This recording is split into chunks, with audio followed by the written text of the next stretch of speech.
എന്താ മുരളേട്ടാ? ഏയ് വലുതായിട്ടൊന്നുമില്ല. ആളുകളുടെ ഓരോ തെറ്റിദ്ധാരണ. സമയം കളയണ്ട, നമുക്ക് പോവാം. മുരളേട്ടാ, കാര്യം പറ. അങ്ങനെ പറയാൻ മാത്രമൊന്നും ഇല്ല ദേവിക. എന്റെ അടുത്തുനിന്ന് മറയ്ക്കാനൊന്നും നോക്കണ്ട. മുരളേട്ടന്റെ മുഖം കണ്ടാൽ അറിയാം എന്താ സംഭവം നടന്നിട്ടുണ്ട്. അതറിഞ്ഞിട്ട് ഞാൻ കാറി കയറും. അല്ല, ഇസബെല്ലയും നന്ദനും അവിടെ കാറിലുണ്ടായിരുന്നു. അത് വാസ്തവാ. മുരളേട്ടാ, പക്ഷെ പൊതുജനം പറയുന്നൊന്നും പൂർണ്ണമായിട്ട് അങ്ങോട്ട് വിശ്വസിക്കണ്ട. ആൾക്കൂട്ടത്തിന് ആഘോഷിക്കാൻ ഒരു ഇര വേണം, ഒരു കുറ്റവാളിയും വേണം. ആണും പെണ്ണും കൂടി ഒരുമിച്ചിരുന്ന എന്തോ കുഴപ്പമാണെന്ന നാട്ടുകാരുടെ കണ്ടുപിടുത്തം. നാട്ടുകാർ പറയുന്നൊന്നും അതേപടി വിഴുങ്ങണ്ട. ദേവിക ടെൻഷൻ ആവണ്ട. ആദ്യം നമുക്ക് നന്ദനോടും ഇസബെല്ലയോടും സംസാരിച്ച് കാര്യങ്ങളൊക്കെ അറിയാം.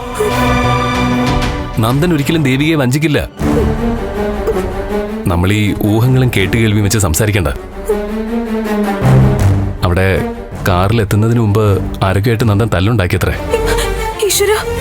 ചിലപ്പോ അതിന്റെ വാശിക്ക് ആരെങ്കിലും ഒക്കെ ചേർന്ന് കൊണ്ടുവന്ന ആരോപണമായിരിക്കും ഇത്. എന്റെ കയ്യും കാലും ഒക്കെ തളരാ മുരളേട്ടാ. നന്ദ തല്ലുണ്ടാക്കിയെന്ന് പറഞ്ഞ അത് ആരുമായിട്ടാവും? പറഞ്ഞില്ലേ ദേവിക, ഒന്നും വ്യക്തമായിട്ട് അറിയാൻ പറ്റിയിട്ടില്ല. ഇല അനങ്ങിയ പറഞ്ഞു കൊടുങ്കാറ്റെന്നാക്കും ആൾക്കാര്. തൽക്കാലം ദേവിക കയറ. ഇപ്പൊ തന്നെ ഒരുപാട് വൈകി. ഗിരീഷേട്ടന്റെ വീട്ടിലും എല്ലാരും കാത്തിരിക്കാവും.